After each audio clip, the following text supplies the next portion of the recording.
Hey everyone, I'm Hector Mirai, and this is Faith and Fandom 180 on LTN Radio. So if you hadn't heard, the game Sunday School Answers has recently been relaunched. They are the original parody game of CAH and other chaotic dialogue games where there is a dilemma and an answer. These types of games are ridiculously fun, and I was honored to be asked to be able to do part of a superhero deck where I contributed nerdy, goofy answers to go along with these biblical or church life questions, and it was a blast. And so, being the nerd that I am, I ordered a set because I wanted some. There's literally a board game with my picture on it. I want the thing. So I ordered the core deck and ordered the superhero deck. And as soon as we got it, I broke it out and I showed my kids, and they're like, "Oh, this is the best." And so the other night we had a family night. We're all home for once.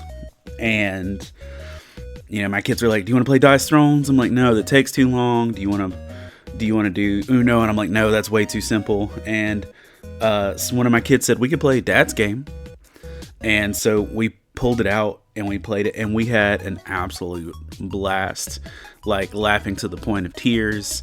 And one of the great things was just watching my kids' faces as they tried to decide which answer was best to give in these ridiculous situations. And sometimes they'd slam a card down on the table with confidence because they were sure they had the best answer possible.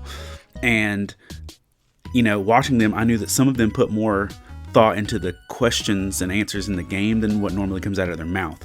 And in Colossians 4, we have this loving reminder from Paul that says in verse 5, "Be wise in the way you act towards outsiders. Make the most of every opportunity." Verse 6 says, "Let your conversation always be full of grace, seasoned with salt, so that you may know how to answer everyone."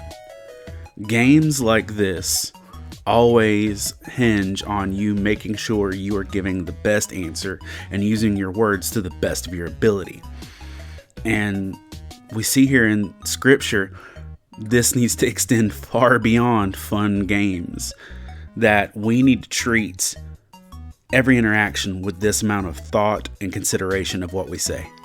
Remember to catch Faith and Fandom 180 every Wednesday morning on the Back Row Morning Show, only on LTN Radio. And if you'd like to learn more about Faith and Fandom, head over to faithandfandom.org, where you can learn about our Comic-Con ministry, podcasts, memes, apparel, and book series. You can even read new chapters before they make it to the next book.